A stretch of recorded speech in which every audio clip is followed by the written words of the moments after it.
Hey guys, and welcome to another episode of Route X Lap Attack. Our second car in the batch of 5 episodes that will conclude this series is the 1971 DeTomaso Pantera. Now, I've seen this car in an episode of Chips, as well as a movie, Herbie Goes to Monte Carlo. And I noticed a lot of these cars, they're usually in red, black. Oh yeah, I also forgot Fast 5. There was also a black one in there. But I never saw one in turquoise. So I figured... Sorry for that. But like I was saying, I've never saw one of these cars in turquoise, and I saw that was one of the factory colors when I bought this car from the dealership, so I figured, why not give that a try?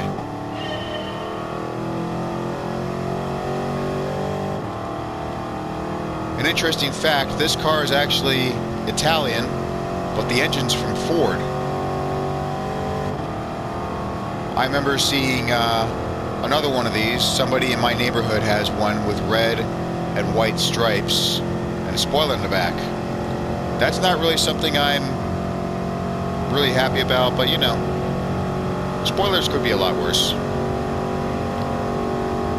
I think in Gran Turismo 7, I know they have the Pantera in that game as well, but I think there's also another DeTomaso from 1969, but I can't exactly remember what the name of that car is called. But we're getting to a pretty decent start as we get towards the hill with just under 30 seconds. Not exactly the fastest time, or not exactly the fastest speed. Right off the bat, we know we're not going to have the fastest time, but still, this is a pretty fun car. I like driving it. I was going to try and do this yesterday, but I realized the car wasn't fully upgraded, so I had to do a few laps around Northern Isle Speedway on an online server. What's funny is, that track is supposed to take place in America, but I always thought it was in the Isle of Man in the United Kingdom because of the name of the track, Northern Isle. Makes sense, right? Hey, it probably could be in Ireland for all we know, you know? They should do something like that. I mean, we have a couple of tracks in the UK already, like Silverstone. But I think it would be cool if we saw more, like in different parts of the UK. Wales, Scotland, Ireland. Maybe the Isle of Man does have a track that we don't know about.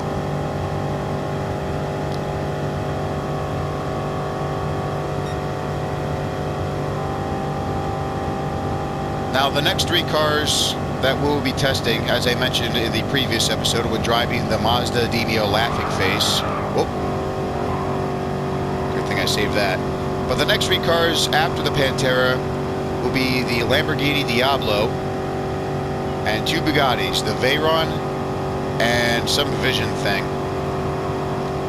I tested the Vision car. It didn't go as fast as I thought it would be, so needless to say, I'm a little disappointed by that, which is why I'm testing out the Veyron.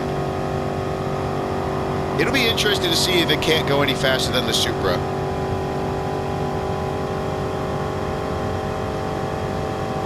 Because the Veyron's one of the fastest production cars,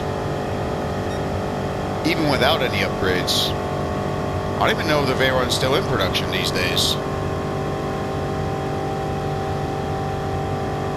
As for the Diablo, I realized why it was slower than the McLaren MP4-12C when I was playing this game with my cousin. And that's because I didn't fully upgrade it. So that's something else I have to do. I also did a 30-lap endurance race, so that put some extra points in my pocket. We should have enough to get that Diablo up and running again in a couple of days. I don't know when the episode's going to come out after I finish this, but hopefully it shouldn't take that long.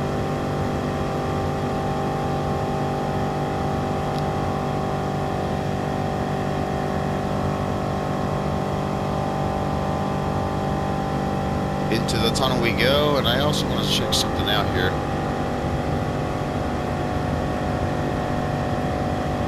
I haven't done that in a long time. It's pretty fun. I think you can do this in Gran Turismo 7, but it doesn't let you look as far back as that. Or not in this camera thing anyway. You can only go as far as there or there. 406, we're getting towards the second corner.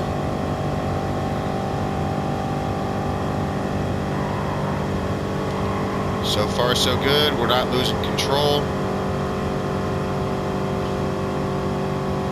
I thought this was going to be a repeat of the Countach. When I was originally trying to film that episode, the car spun out and I had to start all over again.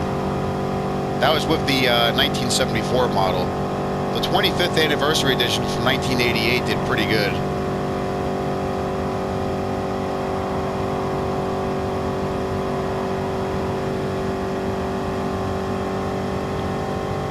Almost there. Our time will be 4 minutes 58.0. Might as well be a 458. Ha! Alright, so right off the bat, that's enough to get one of the upgrades for the Diablo.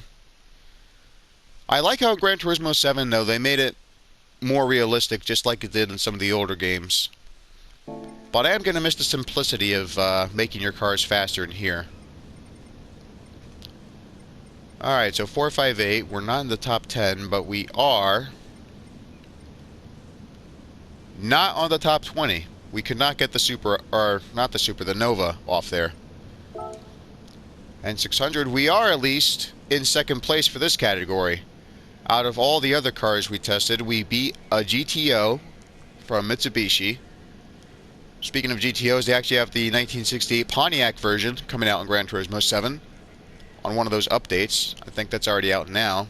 But there's also the Z8, the M4, the 63 Corvette, the Mach 1, which I wouldn't be surprised if they had the same engine as the Pantera. As I mentioned earlier, DeTomaso, they needed engines from Ford for their cars. And then there's also the Subaru WRX and the Lancer, from another car from Mitsubishi. Well, the Diablo, once I get that fully upgraded, should actually get somewhere in the top 20. Hopefully you'll join me for that in the next episode. Till then, see you later.